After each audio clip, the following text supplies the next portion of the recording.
제가 들려드릴 76번째 책은요, 스콧 피츠제럴드의 소설 위대한 개츠비입니다. 피츠제럴드는 해밍웨이나 윌리엄 포크너와 함께 20세기 초 미국 문학을 이끌었어요. 위대한 개츠비가 그의 가장 대표작입니다. 그러나 이 소설은 그가 살아있을 때보다 죽고 나서 더 많이 팔리고 재평가되었어요. 미국의 1930년대를 이해하려면 존 스타인백의 분노의 포도를 읽어야 하고 1920년대를 이해하려면 위대한 개츠비를 읽어야 한다고 해요. 그만큼 이 소설은 20년대 미국의 사회 현실을 그대로 담았습니다. 1차 대전이 끝나고 미국 본토는 유럽과 달리 전쟁의 피해가 없었어요. 그래서 경제적으로 눈부신 성장을 했습니다. 특히 상류층이 재산을 늘린 최적의 시대였죠. 경제성장의 그늘에는 도덕적 타락과 부패가 있기 마련이고요. 소설에 나오는 인물들은 대부분 그런 사람들입니다. 그 틈바구니에서 개츠비라는 인물은 달랐어요. 그의 사랑과 성공이 파렴치한 인물들 사이에서 어떻게 되어가는가를 작가는 보여주고 싶었을 수도 있고요. 동부와 서부라는 지역적 가치관도 보여주고 싶었던 거 아닌가 합니다.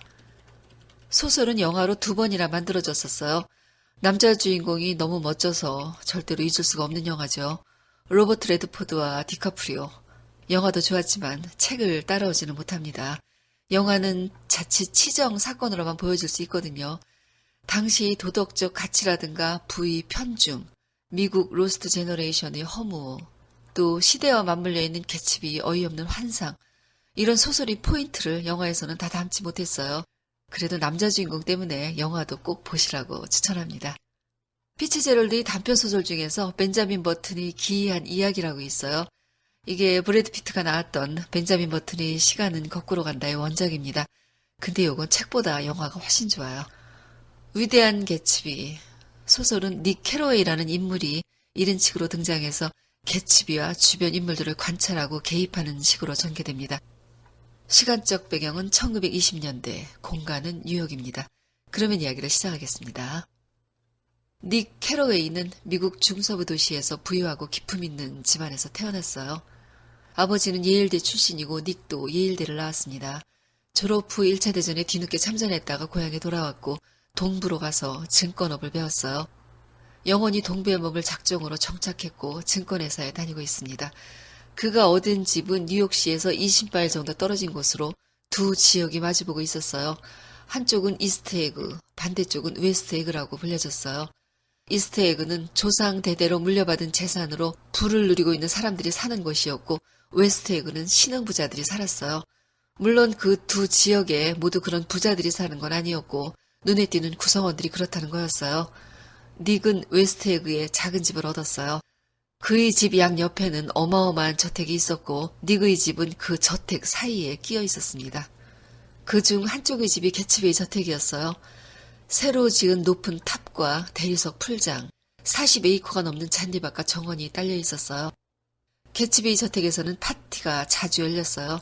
주말이면 롤스로이스가 아침 9시부터 자정이 넘도록 시내에서 파티에 오가는 사람들을 실어날랐고 스테이션 웨건은 기차로 오는 손님들을 위해 쉬지 않고 다녔어요. 월요일에는 하인들이 하루 종일 지난밤에 파티로 망가진 것을 손보았고 금요일이 되면 뉴욕에 있는 식품점에서 음식 재료들이 어마어마하게 배달되었고 파티를 준비하는 사람들이 와서 집안을 장식했어요. 뷔페 테이블에는 엄청난 음식들이 차려졌고 중앙홀이 청동 가로되어 있는 술과 음료가 즐비했습니다. 7시쯤에는 완벽한 악기 구성을 갖춘 오케스트라가 도착했고 파티가 시작되었어요. 밤이 깊어갈수록 불빛은 더 밝아지고 파티는 절정에 달했습니다. 어느 날 닉은 개츠비에게서 파티에 참석해달라는 초대장을 받았어요. 파티에는 대부분 그냥 온 사람들이었고 정식으로 초대받은 손님들은 몇 안 되었는데 닉도 거기에 포함된 거였죠. 손님들은 저택의 주인 개츠비라는 인물에 대해서 확실히 아는 게 없어 보였어요. 그가 사람을 죽인 적이 있었다느니, 그가 전쟁 중에 독일의 첩자였다느니 근거 없는 소문만 무성했어요. 사람들이 수근거린다는 건 그만큼 개츠비가 세상 사람들에게 낭만적인 추측을 불러일으키고 있다는 증거였죠. 닉은 그날 처음으로 개츠비를 만납니다. 개츠비는 닉을 멀리서 보고 있었고요. 미소를 짓고 있다가 다가왔어요. 그의 미소는 영원히 변치 않을 듯한 확신을 보여주는 듯 했는데 평생 가도 몇 번 만날 수 없는 미소였어요. 32살 정도였고 외모는 단정하고 우아했습니다. 그날 밤 오케스트라가 토스토프의 재즈곡을 연주할 때 한 곳에 떨어져서 파티를 즐기는 사람들을 흐뭇한 시선으로 둘러보고 있는 개츠비 모습이 보였어요. 또 가끔은 건너편 이스트에그 쪽을 바라보았어요. 그는 술을 마시지 않았고 손님들이 떠드는 소리가 커질수록 빈틈없어 보였습니다. 평일에 닉은 대부분의 시간을 직장, 뉴욕시에 있는 프로비트 신탁회사에서 일을 하며 보냈어요. 점심때는 직장 동료들이나 증권업자들과 북적대는 식당에서 식사를 했고 일이 끝난 저녁에는 맨하탄의 그랜드 센트럴역 근처의 예일클럽에서 저녁을 먹었어요. 식사 후 위층 도서실에 올라가 1시간 정도 투자와 증권에 관한 공부를 한 후 펜실베니아역까지 걸어가서 기차를 타고 집으로 돌아왔어요. 그는 점점 뉴욕이 좋아졌으나 매혹적인 대도시 황원역에는 때로 주체할 수 없는 고독감을 느꼈습니다. 닉은 개츠비 파티에서 만난 여자 조던 베이커에게 관심이 있었어요. 조던은 프로골프 선수로 꽤 알려져 있어서 그녀를 만난다는 건 은근히 우쭐한 기분도 들었습니다. 그러나 그녀를 사랑하지는 않았고 다만 애정이 깃든 호기심 같은 감정을 갖고 있었기 때문에 관계의 진전은 없었어요. 조던은 영리하고 약삭발랐으며 정직하지 않았고 불리한 입장에 서려고 하지 않는 여자였어요. 그러나 닉은 그것에 대해서는 별로 개의치 않았습니다. 개츠비는 톰에게 먼저 다가왔어요. 그와 식사를 하고 그의 수상 비행기를 함께 탔고 드라이브도 했습니다. 그는 뭔가 조급해 보였는데 가끔 딱딱하고 불안정하게도 보였어요. 개츠비는 처음엔 자신에 대해서 좀 과장했어요. 출생이나 재산을 모은 과정들을 말해주었는데 닉은 그게 왠지 사실이 아닌 것 같았어요. 한 번은 레스토랑에서 남자를 소개해 주었는데 그의 이름은 울프심이라고 했어요. 울프심은 유명한 도박사이자 조직을 거느리는 인물이었어요. 그가 1919년 월드 시리즈를 조작했었다는 말을 듣고 나서는 꽤 놀랐어요. 그들의 관계가 언제부터 시작되었으며 그가 개츠비에게 얼마나 많은 영향을 주고 있는지는 알 수 없었지만 그들이 친밀하게 연결돼 있다는 건 알 수 있었습니다. 조던 베이커는 개츠비에 대해서 꽤 알고 있었어요. 그녀는 개츠비와 한때 연인이었던 데이지의 친구였어요. 데이지는 닉의 먼 친척 여동생이었고 현재 데이지의 남편 톰은 닉과 예일대 동창이었어요. 이렇게 긴밀히 연결되어 있는 관계 속에 개츠비의 과거와 현재가 있었습니다. 개츠비는 과거에 데이지를 사랑했었고 그들은 헤어졌어요. 그게 5년 전 일이었고 시간이 흘렀어도 그녀를 못 잊고 있었습니다. 데이지와 톰의 집은 이스트에그에 있었고 개츠비의 집에서 그녀의 집은 멀리 만 건너편에 보였어요. 그가 이곳에 집을 산 건 데이지가 그 만 건너편에 살고 있기 때문이었죠. 그렇다면 그 6월의 밤에 그가 바라보던 것은 밤하늘이 별만은 아니었던 거였죠. 그걸 알고 나자 닉은 아무런 목적도 없이 호화롭기만 했던 장막이 걷히고 개츠비의 모습이 생생하게 다가오는 듯 했습니다. 조던은 개츠비가 전해달라는 말을 해주었어요. 언젠가 데이지를 닉의 집에 초대하게 되면 자기도 불러줄 수 있는가를 알고 싶어 했어요. 닉은 굉장히 놀랐습니다.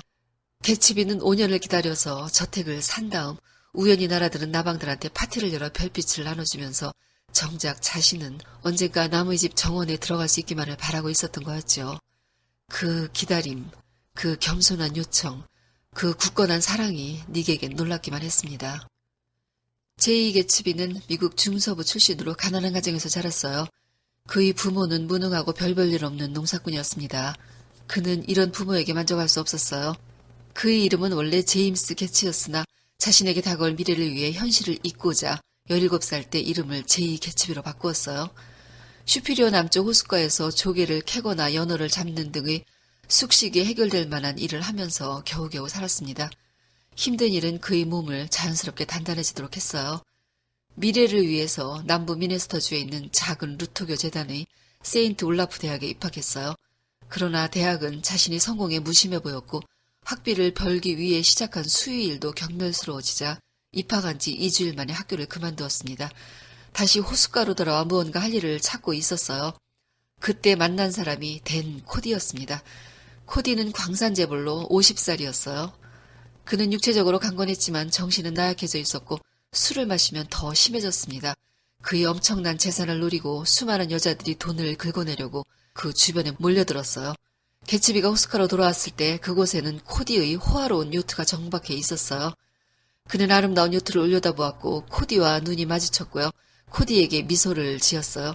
코디는 미소가 아름다운 청년 개츠비에게 몇 가지 질문을 했고 이 청년이 민첩하고 유난히 야심만만하다는 걸 알아차렸어요. 얼마 후 서인도 제도로 떠나면서 개츠비를 데리고 갑니다. 그는 코디에게 고용되었고 그가 맡은 일은 여러 가지였어요. 개인 비서, 집사, 항해사, 조타수까지 했습니다. 코디는 술을 마시면 불안정한 정신 상태가 되었고 자신의 이런 상황에 대처해주는 개츠비에게 신뢰를 갖게 됩니다. 두 사람의 관계는 5년간 지속되었어요. 그러다가 코디는 갑자기 죽었고 개츠비에게 2만 5천 달러의 유산을 남겼어요. 그러나 그 돈을 받지 못했어요. 그건 불리하게 적용된 법적 장치 때문이었어요. 그러나 개츠비는 코디와 함께 있던 5년 동안 돈으로는 얻지 못할 적절한 교육을 받은 셈이었고 제이 개츠비라는 사람의 모호했던 윤곽이 비로소 인간의 실체로 채워져 갔습니다. 그가 이후에 절대로 술을 마시지 않는 것은 코디에게서 술의 악영향을 보았기 때문이었어요. 1차 대전이 일어났고 개츠비는 참전했어요. 중위로 임관했고 공을 세워서 소련까지 승진했고요. 가는 곳마다 연합군 정부에서 훈장을 받았습니다. 그 즈음에 루이빌이라는 곳에서 데이지를 만납니다. 18살의 데이지는 루이빌이 젊은 아가씨 중에서 가장 인기가 있었어요. 그녀의 집에는 하루 종일 전화벨이 울렸고 캠프 테일러에서 온 젊은 장교들은 단 1시간이라도 그녀를 독차지하려고 야단법석을 떨었어요. 데이지와 개츠비는 사랑하게 되었습니다. 개츠비는 데이지가 말하는 동안 그녀를 쳐다보고 있었는데 그건 젊은 아가씨라면 누구나 받고 싶을 만한 시선이었어요. 그의 겨울밤, 그녀는 해외로 가는 개츠비를 전송하러 뉴욕에 가려고 가방을 챙기다가 어머니한테 들키는 바람에 가지 못하게 되었어요. 며칠 동안 아무와는 말도 하지 않았고 그 일이 있은 후 더 이상 군인들과는 사귀지 않았어요. 그러나 이듬해 가을이 되자 그녀는 다시 명랑해졌습니다. 사교계에 데뷔했고 톰 뷰캐넌을 만났어요. 톰의 집안은 대단한 부자예요. 그는 닉과 예일대 동창이고 풋볼 선수로 이름을 날렸어요. 그러나 상당히 거만했고 돈을 물수듯 해서 주변의 빈축을 살 정도였어요. 데이지와 톰은 6월에 결혼을 합니다. 루이빌에서는 일찍이 보지 못한 성대한 결혼식이었어요. 톰은 호텔 한 층을 통째로 빌렸고 데이지에게 35만 달러짜리 짐주 목걸이를 선물했어요. 결혼식 전날 밤에 그녀는 술을 진탕 마시고 울었지만 다음날 결혼식을 올렸고 3달 예정으로 남태평양으로 신혼여행을 떠났어요. 신혼여행에서 돌아왔을 때 데이지는 남편에게 푹 빠져 있었죠. 다음 해에는 딸을 낳았고 그들은 별다른 이유 없이 프랑스에 가서 1년을 살다 오기도 했어요. 사람들이 폴로 경기를 하고 부를 과시할 수 있는 곳이라면 어디든 찾아다니며 즐겼어요. 개츠비가 5년 만에 어떻게 돈을 그렇게 많이 벌었는지는 알 수 없었고 닉에게는 약국 사업도 하고 석유 사업도 했다는 말을 했었는데 그 또한 확실하지는 않았어요. 다만 울프신 같은 도박사 친한 걸 보면 그의 성공 과정이 건실한 노동의 대가만은 아니었을 거라는 추측을 했습니다. 닉은 개츠비의 부탁을 드려주려고 데이지에게 전화로 차를 마시러 자기 집에 오라고 했어요. 그날 개츠비는 미리 왔고 얼굴은 창백해서 간밤에 잠을 못 잔 흔적이 역력했어요. 그의 설레임과 고뇌가 보였습니다. 약속한 시간에 데이지가 왔고 그들은 닉의 주선으로 5년 만에 만났어요. 그 대목을 읽어드릴게요. 그들은 긴 의자 양끝에 앉아서 마치 누군가 무엇을 물어보았다거나 질문이 허공에 떠버린 것 같은 표정으로 서로 마주보고 있었는데 아까의 당황했던 흔적은 찾아볼 수 없었다. 데이지의 얼굴에는 눈물 자국이 있었다. 그러나 개츠비에게는 놀랍다고 할 수밖에 없는 변화가 일어났다. 그는 글자 그대로 찬란한 빛을 발하고 있었다. 희열을 드러내는 말이나 몸짓은 없었지만 새로운 행복이 그로부터 뿜어져 나와 방을 가득 채우고 있었다. 개츠비는 데이지에게 자신의 집을 보여주고 싶어 했어요. 집 구경을 하는 동안 그는 데이지에게서 한 번도 눈을 떼지 않았습니다. 그녀가 눈앞에 나타난 이상 다른 무엇도 더 이상 의미가 없어진 듯했고 한 번은 계단에서 굴러 떨어질 뻔할 정도로 그녀에게만 집중하고 있었어요. 그들이 멀리 데이지의 집이 보이는 쪽을 보고 있을 때 데이지는 개츠비의 팔짱을 꼈습니다. 개츠비는 데이지의 손을 잡고 그녀가 속삭이는 음성을 들으며 열띤 흥분을 느끼고 있었어요. 그 목소리는 그에겐 더 이상 꿈꿀 수 없는 불멸의 노래였기 때문입니다. 어느 날 개츠비 저택의 파티에 톰이 데이지와 함께 나타났어요. 그날의 파티는 이전의 파티와 똑같았지만 닉은 톰이 참석함으로써 불편함 같은 기운을 느꼈습니다. 그러나 데이지는 달콤하기만 했어요. 그녀는 개츠비 저택의 화려함과 이런 파티를 여는 자신의 옛 연인에게 매혹당해 있었어요. 파티 손님들이 저명한 인사들로 채워져 있는 건 더 그런 기분에 부채질을 했습니다. 그날 밤 개츠비는 닉에게 자신이 원하는 것은 데이지가 톰에게 당신을 사랑한 적이 없다고 말을 하는 거라고 했어요. 그것으로 지난 결혼 생활을 끝내고 자기와 함께 루이빌로 돌아가 결혼식을 올리는 거라고 했어요. 그는 모든 것을 옛날로 돌려놓을 생각이었죠. 그러나 그들의 사랑은 실체 없는 듯이 갈팡질팡했습니다. 개츠비의 결심은 단번에 이루어지지 않았고 데이지는 개츠비에게 뜨겁게 사랑을 고백하면서도 연인이 원하는 것에는 다가가지 못하고 있었어요. 뉴욕시에서 웨스트에그와 이스트에그로 가는 중간에 상가 지역이 있는데 거기에 자동차 정비소가 있어요. 그 가게의 주인은 윌슨이에요. 윌슨은 금발이 미남이었지만 빈혈이라도 있는 듯한 생기 없는 인상의 우둔해 보이는 남자였어요. 윌슨의 부인, 그녀의 이름은 머틀이에요. 머틀은 30대 중반에 들어선 육감적인 여자였는데 예쁘지는 않았지만 풍만한 몸의 움직임에서 매력적인 생기를 발산했어요. 그녀는 톰의 정부였습니다. 이건 웬만한 사람들은 다 아는 공공연한 사실이었는데 그들이 뉴욕의 호텔을 오가며 드러내놓고 데이트를 했기 때문이었어요. 여름이 끝나면서 막바지 더위로 푹푹 찌던 어느 날 개츠비와 닉은 데이지 점심 식사 초대를 받아 그 집에 갔습니다.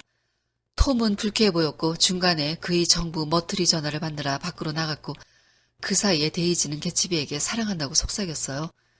톰이 들어왔을 때도 그녀는 개츠비에게 언제나 멋지다는 말을 해서 톰의 비위를 긁었어요. 닉은 데이지의 조심성 없는 행동이 불안했어요. 그러자 개츠비는 그녀의 목소리는 돈으로 가득 차 있다고 말합니다. 그럼에도 그녀를 사랑하는 개츠비를 보며 닉은 맹목적인 사랑의 덧없음이 느껴졌어요. 날이 너무 더웠으므로 그들은 데이지의 제안으로 뉴욕시로 함께 나가기로 합니다. 타고 나갈 두 대의 차가 있었어요. 하나는 개츠비의 노란 차, 다른 하나는 톰의 쿠페.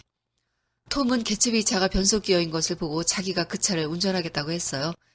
데이지와 개츠비가 쿠페를 타고 톰과 닉, 조던 베이커가 노란 차를 탔어요. 그들은 가는 길에 윌슨이 정비소에 들렸습니다. 윌슨은 처음 보는 노란색 개츠비 차에 관심을 보였어요. 윌슨은 이곳을 떠나 서부로 갈 거라고 말했고 톰은 놀랐습니다. 자신의 아내는 개츠비와 바람이 났고 자신이 온전한 소유라고 믿었던 정부 머틀은 이제 남편과 여길 떠난다는 게 기가 막혔어요. 그는 예민해졌고 짜증이 나기 시작했습니다. 그때 2층에서 머틀은 노란 차를 운전하는 자신의 연인 톰을 보고 있었어요. 그녀는 톰과 같은 차에 타고 있던 조던을 그의 아내로 착각하고 질투의 눈으로 보고 있었습니다. 그들은 뉴욕의 프라자 호텔 특실용 응접실을 빌렸고 거기에서 휴식을 취했지만 분위기는 더 좋지 않아져 갔어요. 톰은 개츠비에게 노골적으로 언제까지 자신의 집에 분란을 일으킬 것인가에 대해 시비를 걸었어요. 개츠비는 데이지는 자신을 사랑했지만 그때는 자신이 가난해서 그걸 지키지 못했다고 말합니다. 그녀가 그동안 자신에는 사랑한 남자가 없었고 그걸 이 자리에서 분명히 말해주었으면 했죠. 데이지는 지금 개츠비를 사랑하고 있는 건 분명하지만 그래도 톰을 한 번쯤은 사랑했던 적이 있다고 흐느끼면서 말했어요. 사태는 험악해져 갔고 톰은 개츠비를 비난하기 시작했어요.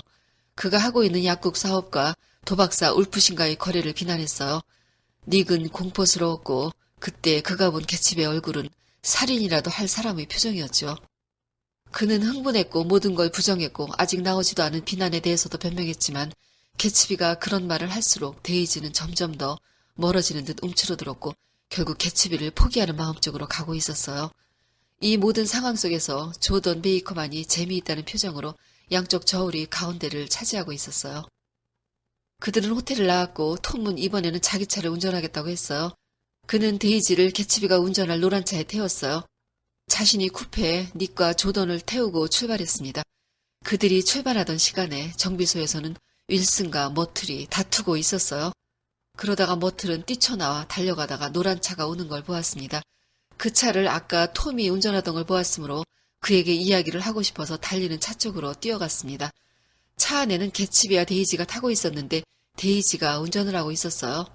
호텔을 떠날 때 기분 전환이 필요하다면서 자기가 운전을 하겠다고 말했었죠.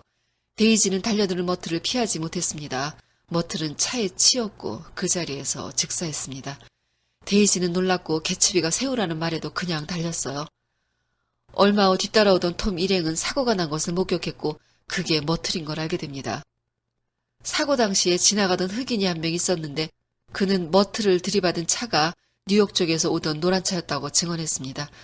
톰은 윌슨이 정비소에 들려 울부짖고 있는 윌슨에게 자신은 노란 차가 아니라 쿠페를 운전했다고 강조했어요. 닉은 그날 밤 개츠비를 찾아갑니다. 개츠비는 데이지를 걱정하고 있었어요. 이 일로 톰이 그녀를 폭행하지는 않을까 걱정했어요. 그는 죽은 머틀보다 데이지의 상황과 결정이 더 중요한 것처럼 보였습니다. 개츠비에게 이곳을 잠시 떠나 있으라고 했지만 그는 그럴 생각이 없었어요. 데이지가 어떻게 할 작정인지 알기 전에는 떠날 수가 없다는 거였죠. 그는 아직도 한 가닥 희망에 매달려 있었습니다. 개츠비는 회상에 젖어들어 데이지에 대한 추억을 말해주었어요. 데이지는 그가 난생 처음 만난 우아한 여자였어요. 캠프 데이비스 장교들도 다 그녀에게 관심이 있었지만 개츠비만큼은 아니었죠. 그가 데이지의 집에 그녀를 만나러 갔을 때 그녀의 집이 그녀가 살고 있다는 이유만으로 숨막힐 듯 아름답고 격한 감정에 빠져들었다고 추억했어요. 또 많은 남자들이 그녀를 사랑했다는 사실도 그의 가슴을 뛰게 했습니다. 당시 그는 아무것도 가진 것이 없는 무일푼이었지만 데이지에게는 수백만 달러를 가졌다고 거짓말을 했어요. 그녀를 만나면 숨이 가빠왔고 부유함으로 보호받는 계층은 힘겹게 살아가는 가난한 사람들과는 동떨어진 곳에서 안전하게 빛을 발하고 있다는 걸 알게 되었어요. 그들은 한 달간 사랑에 빠져 있었고 그가 다시 전선으로 돌아가면서 헤어졌어요. 개츠비는 빨리 미국으로 돌아가려고 했지만 대위로 진급했다가 영국으로 배치되면서 소령으로 진급했어요.